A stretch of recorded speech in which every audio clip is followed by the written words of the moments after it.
श्री परमात्मने नमः। अष्टावक्र गीता 17वां अध्याय। महापंडित है विद्वान अष्टावक्र की बुद्धिमता से आप सभी लोग परिचित होंगे। जनक की सभा में उन्होंने बंदी से शास्त्रार्थ करके अपनी विद्वता का परिचय जो दिया था और बंदी को उसके अहंकार के बारे में ज्ञात भी कराया था। उन्हीं के द्वारा रचित महागीता का यहाँ पर 17वां अध्याय प्रस्तुत करते हैं। अष्टावक्र कहते हैं, उन्होंने ज्ञान और योग दोनों का फल प्राप्त कर लिया है, जो सदा संतुष्ट, शुद्ध इंद्रियों वाले और एकांत में रमने वाले हैं। तत्व यानी ब्रह्म को जानने वाला कभी भी किसी भी बात से इस संसार में दुखी नहीं हो सकता, क्योंकि उस एक ब्रह्म से ही यह संपूर्ण विश्व व्याप्त है। अपनी आत्मा से रमण रहने वाला किसी विषय को प्राप्त करके हर्षित नहीं होता। जैसे कि सलाई के पत्तों से प्रेम करने वाला हाथी नीम के पत्तों को पाकर हर्ष नहीं करता है, जिसकी प्राप्ति हो चुके भोगों में आसक्ति नहीं है और ना प्राप्त हुए भोगों की इच्छा नहीं है, ऐसा व्यक्ति इस संसार में दुर्लभ है। इस संसार में सांसारिक भोगों की इच्छा वाले भी देखे जाते हैं और मोक्ष की इच्छा वाले भी, पर इन दोनों इच्छाओं से रहित महापुरुष का मिलना दुर्लभ है। धर्म, अर्थ, काम, मोक्ष, जीवन और मृत्यु में उपयोगिता और अनुपयोगिता की समता किसी महात्मा में ही होती है। ना विश्व के लीन होने की इच्छा और ना ही इसकी स्थिति से द्वेष। जैसे जीवन है उसी में आनंदित और कृतकृत्य रहते हैं। इस ज्ञान से कृतार्थ होकर बुद्धि को विलीन करके देखते हुए, सुनते हुए, स्पर्श करते हुए, सूंघते हुए और खाते हुए सुखपूर्वक रहते हैं। दृष्टि को शून्य और अस्थिर इंद्रियों की चेष्टा को नष्ट करके इस असक्त संसार रूपी संसार से ना तो आसक्ति रखते हैं और ना ही विरक्त। ना जगता ही है, ना ही सोता ही है, ना ही आंखें खोलता ही है और ना ही बंद करता है। आहा, उस परम अवस्था में कोई मुक्त चेतना वाला विरला ही रहता है।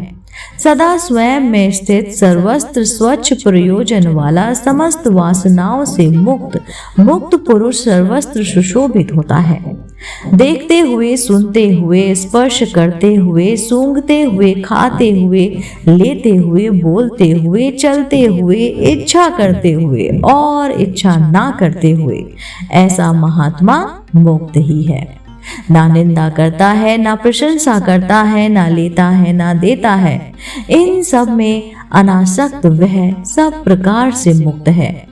अनुराग युक्त स्त्रियों को देखकर अथवा मृत्यु को उपस्थित देखकर विचलित ना होने वाला, स्वयं में स्थित वह महात्मा मुक्त है।